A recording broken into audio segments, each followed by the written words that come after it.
Hello दोस्तों, नमस्कार। स्वागत है आप सभी का एजुकेशन मंत्रा में। दोस्तों, इस वीडियो में हम बात करने वाले हैं नई प्राथमिक शिक्षक भर्ती सीटीईटी परीक्षा, बेसिक शिक्षा मंत्री के नए बयान, योगी जी के चुनावी घोषणाओं के संबंध में नए नए बयान और साथ ही साथ 8000 पदों पर एलटी ग्रेड शिक्षक भर्ती विज्ञापन।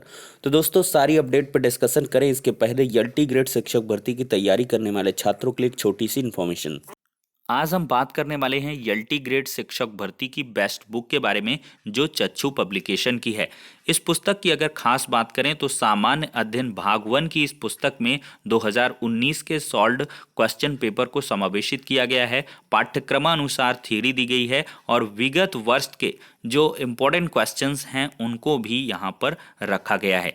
ये पुस्तक आपको ऑनलाइन और ऑफलाइन दोनों मोड में अवेलेबल कराई गई है। ऑनलाइन के लिए लिंक डिस्क्रिप्शन बॉक्स में है, वहाँ पर जाकर चेक करें और साथ ही साथ दिए गए नंबरों पर ज़्यादा जानकारी के लिए कॉल भी कर सकते हैं। और ऑफलाइन के लिए किसी भी नज़दीकी बुक स्टॉल पर कांटेक्ट कर सकते हैं। और ये पुस्तक आपको विभिन्न विषयों पर भी उपलब्ध करवाई गई है। देखा जाए तो यहाँ पर एलटी ग्रेड कंप्यूटर, सामाजिक अध्ययन, सामान्य अध्ययन, गृह विज्ञान, इंग्लिश, विज्ञान और जीव विज्ञान, हिंदी जैसे सभी सब्जेक्ट्स पर अवेलेबल है। तो देर किस बात की, चच्चू पब्लिकेशन की बेस्ट बुक के साथ अपनी प्रिपरेशन को बूस्ट करें। तो दोस्तों, देखा जाए तो योगी सरकार के द्वारा दिन ब दिन नए नई जो घोषणाएं हैं वो की जा रही हैं। चाहे वो राज्य कर्मचारियों के लिए डीए 28% से लेकर 31% किए जाने की घोषणा हो, चाहे वो जो ग्राम प्रतिनिधि हैं उनके भुगतान इत्यादि को लेकर जो मानदेय बढ़ाया गया उसको लेकर अनाउंसमेंट हो, शिक्षा मित्रों के बारे में भी यहाँ पर बातें हैं कि उनका भी जो मानदेय है वो बढ़ा दिया जाएगा। और कल की डेट में कुछ और भी आपको हम दिखाते हैं। देख सकते हैं, मजदूरों बुजुर्गों को चुनावी सौगात दी गई है। असंगठित क्षेत्र के श्रमिकों को हर महीने 500 रुपये भत्ता मिलेगा और बुजुर्गों को पेंशन व दिव्यांगों का अनुदान दोगुना कर दिया गया। और साथ ही साथ बिजली आपूर्ति सुधारने के लिए हर घर बिजली योजना में जो है इतने रुपए खर्च किए गए और श्रमिकों को एक एक हज़ार की 2 किस्तों में भत्ता भी देने का यहाँ पर अनाउंसमेंट किया गया है। और 56 लाख बुजुर्ग और 11 लाख दिव्यांग, इन सबको, चलिए ये तो बड़ी अच्छी बात है योगी सरकार की। गरीब महिलाओं को इलाज के लिए 5 लाख अतिरिक्त यहाँ पर दिए गए। नई चीनी मिलों पर 5,000 करोड़ का निवेश भी किया गया। तो ये तमाम प्रकार की जो चुनावी सौगातें हैं वो दी जा रही हैं। लेकिन रोजगार के बारे में यहाँ पर सबसे बड़ा मुद्दा है बेसिक शिक्षा विभाग में। आखिरकार भर्तियां कब होंगी, कब इनका विज्ञापन जारी होगा? तो को लेकर भर्तियां ना देने पर प्रशिक्षितों ने उठाए प्रश्न। डीएलएड प्रशिक्षितों का कहना है कि शिक्षक पद आकलन रिपोर्ट सार्वजनिक नहीं हो रही है और इस पर वे नाराज हैं और निराश भी हैं। देखा जाए, diploma in elementary education DElEd प्रशिक्षित बेसिक शिक्षा में शिक्षक भर्ती के इंतजार में हैं। वह यूपीटीटी पास हैं लेकिन बड़ी शिक्षक भर्ती नहीं निकलने से निराश हैं। उन्होंने प्रश्न उठाया है कि जब शिक्षक भर्ती नहीं देनी है तो डीएलएड पाठ्यक्रम चलाकर शिक्षित बेरोजगारों की फौज क्यों खड़ी की जा रही है। डीएलएड प्रशिक्षु पंकज मिश्रा का कहना है कि 5 सालों में 68,568 और 69,000 शिक्षक भर्ती आई, लेकिन वह मूलतः शिक्षा मित्रों के लिए थी। प्रशिक्षितों के लिए कोई बड़ी भर्ती नहीं निकली। पिछले दिनों सरकार ने नई भर्ती निकालने के लिए विद्यार्थी और शिक्षक के अनुपात में शिक्षक पदों का आकलन करने के लिए 3 सदस्यीय कमेटी बनाई थी। इसमें राजस्व परिषद के अध्यक्ष, महानिदेशक स्कूली शिक्षा और सचिव बेसिक शिक्षा परिषद शामिल थे। पद के आकलन रिपोर्ट की स्थिति यह है कि 3 महीने से ज़्यादा का समय बीत चुका है, इसके बावजूद इसे सार्वजनिक नहीं किया गया, जबकि अभ्यर्थी अभी भी कमेटी की रिपोर्ट की प्रतीक्षा कर रहे हैं। इसके लिए पिछले दिनों बेसिक शिक्षा परिषद कार्यालय में ज्ञापन भी दिया गया। सरकार अपने वादे से मुकर रही है।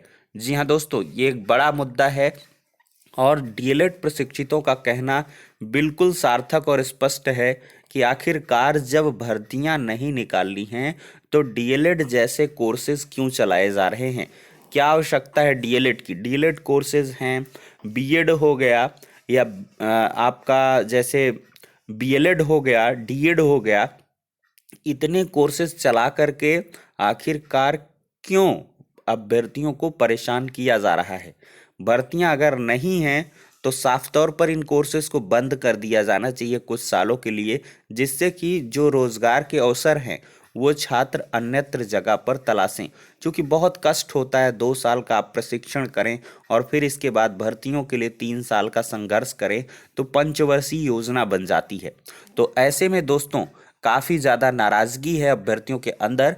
हालांकि यहाँ पर स्कूली शिक्षा महानिदेशक जो अनामिका मैम हैं उनके द्वारा आश्वासन दिया गया है कि रिपोर्ट तैयार है और इस मुद्दे पर हम चर्चा करेंगे आगामी मीटिंग में।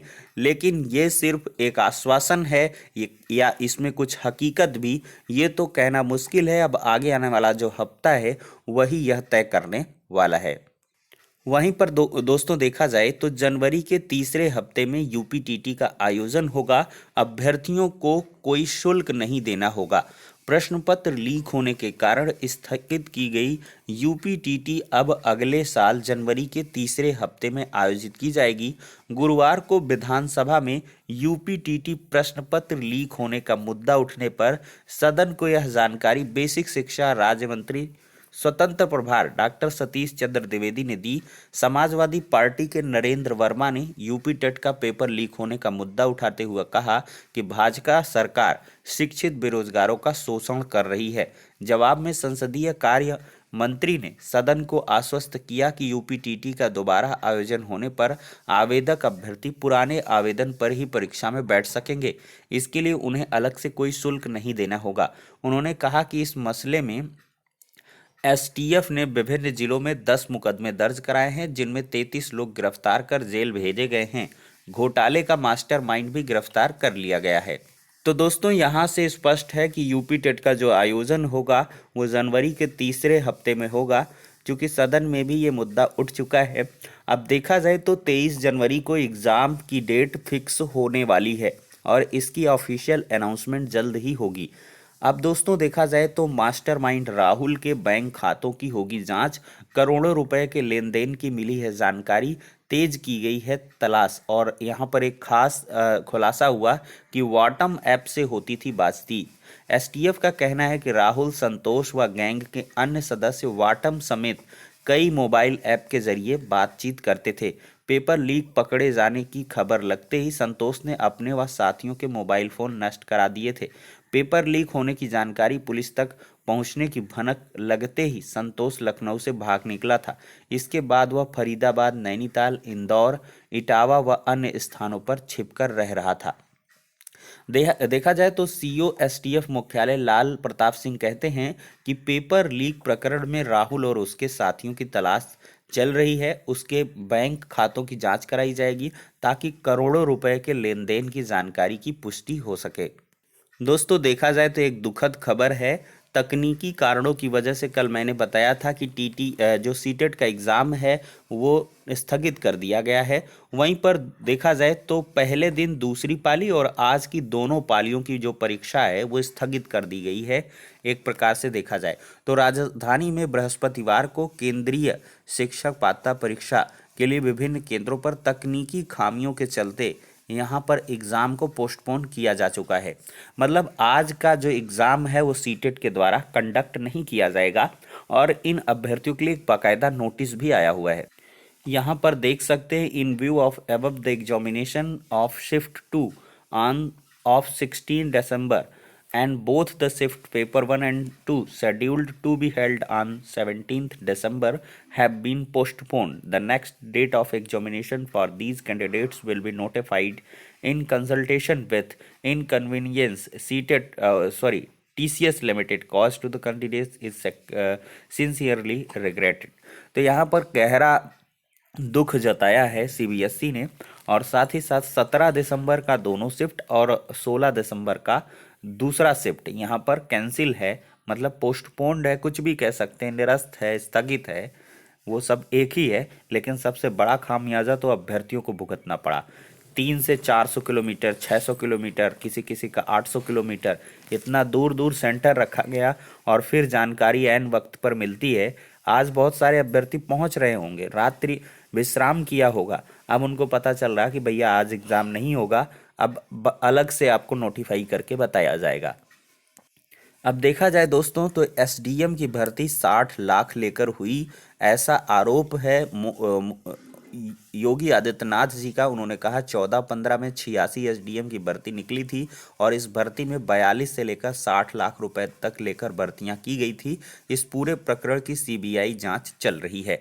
उन्होंने यह भी कहा 11, 12, 13, 14, 15 में पुलिस, लेखपाल, एसडीएम पदों की भर्तियां लोक सेवा आयोग, अधीनस्थ सेवा चयन आयोग, माध्यमिक शिक्षा सेवा चयन आयोग, उच्चतर शिक्षा सेवा आयोग में भर्तियां पैसे लेकर की जाती थी। यह बातें मुख्यमंत्री ने गुरुवार की शाम यहां कन्वेंशन सेंटर विभिन्न पदों पर चयनित अभ्यर्थियों की नियुक्ति पत्र वितरण समारोह में कही हैं। अब दोस्तों यहाँ पर हम एट लास्ट बात करेंगे 8,000 पदों पर एलटी ग्रेड शिक्षक भर्ती। लगभग देखिए पदों की संख्या स्पष्ट नहीं है, 8,848 है, 9,000 है, 10,000 है। ये तो यहाँ पर जब विज्ञापन जारी हो जाएगा तभी स्पष्ट होगा। लेकिन यहाँ पर देखा जाए तो ऐसी इन्फॉर्मेशन देखने के लिए मिल रही है कि दिसंबर के आखिरी सप्ताह में जो एलटी ग्रेड शिक्षक भर्ती का विज्ञापन है वो जारी कर दिया जाएगा और इसके लिए ऑनलाइन आवेदन जनवरी माह में लिए जाएंगे।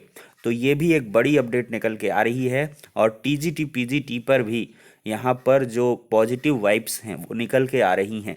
जो अधियाचन है वो कंप्लीट होते ही यहाँ पर देखते हैं क्या कुछ अनाउंसमेंट देखने के लिए मिलता है। हालांकि उप सचिव नवल किशोर जी का कहना है कि यहाँ पर चुनाव आचार संहिता के पहले विज्ञापन जारी कर दिया जाएगा, लेकिन फिलहाल जब तक विज्ञापन जारी ना हो जाए तब तक अभ्यर्थियों को विश्वास नहीं होता है और हमको भी नहीं होता, क्योंकि जब तक आंखों से देख न लिया जाए कुछ भी कहना मुश्किल है। लेकिन ये है कि अवश्य ही इससे जो सकारात्मक चीज़ें वो निकल के आ रही हैं, तो आप भी यहाँ पर लगातार अपनी पढ़ाई को करते रहें जिससे कि आपको दिक्कतें ना उठानी पड़ें।